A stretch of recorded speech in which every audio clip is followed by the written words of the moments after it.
నేనడిగితే encounter, నేనడిగితే ఒక నక్సలైట్, నేనడిగితే ఒక దేశద్రోహి, నేనడిగితే ఒక ఊపా కేసు, మీరడిగితే ఏమంటారు?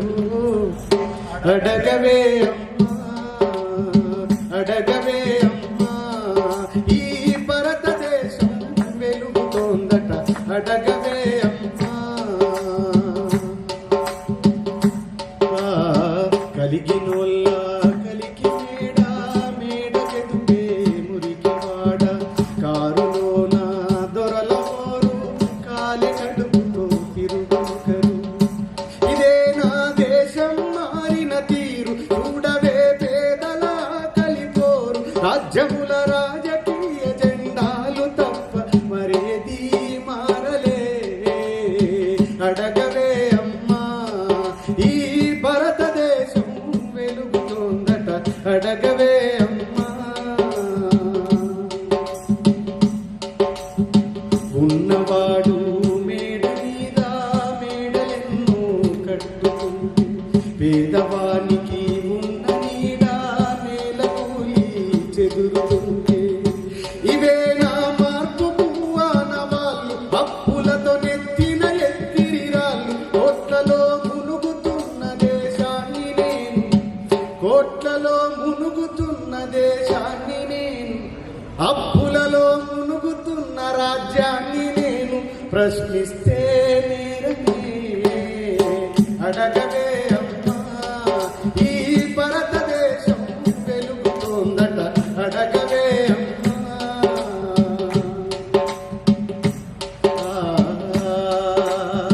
కర్మగాలి వ్యాధులొస్తే కర్మకాండే గగనమాయే, మధ్య తరగతి మనిషి బతుకు దవాఖానలు దహనమాయే.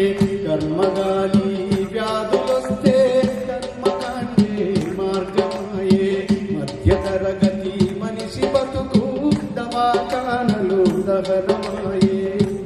ఓటుకే పరిమితమైనదే జన్మ మావా, ఓటుకు పరిమితమైనదే జన్మ, ప్రాణముకు విలువన్నదే లేదమ్మా. ఆ ఓటుకు పరిమితమై సరే మేము వేసే ఓటు నిజంగా నేను వేసిన నాయకుడికి పోతుందని సంతోషపడటానికి లేదు. ఎవరికి వేస్తే ఎవరికి పోతుందో తెలియదు. వాడు ఆ ప్రాంతంలో 10,000 మందికి తెలియదు కానీ 1,00,000 ఓట్లు వస్తున్నాయి, ఎట్లా వస్తున్నాయి అసలు తెలియదు. ఆంధ్రాలో మరీ గౌరవం, 21 చోట్ల 21 గెలుస్తాడు వాడు. వాళ్ళకు ఓటు హక్కులే ఉండవు, వాళ్ళు నమ్మేటోళ్ళకు. ఓటుకే పరిమితమైనదే జన్మ, ప్రాణముకు విలువన్నదే లేదమ్మ, మార్పుకు పునాదోలెం ఈ శవాలన్నీ వేస్తారో.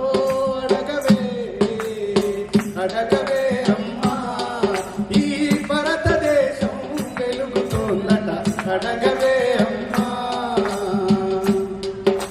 అందుకోసం సభల ద్వారా మనం ఈ సమాజానికి ఇవ్వాల్సిన సందేశం, చివరి దశలో ప్రజాస్వామ్యం చెదిరిపోయే, ప్రజాస్వామ్యం శిథిలమవుతున్న, చిగురు తొడిగే దశలో దేశం శిథిలమవుతున్న మాట సత్యం.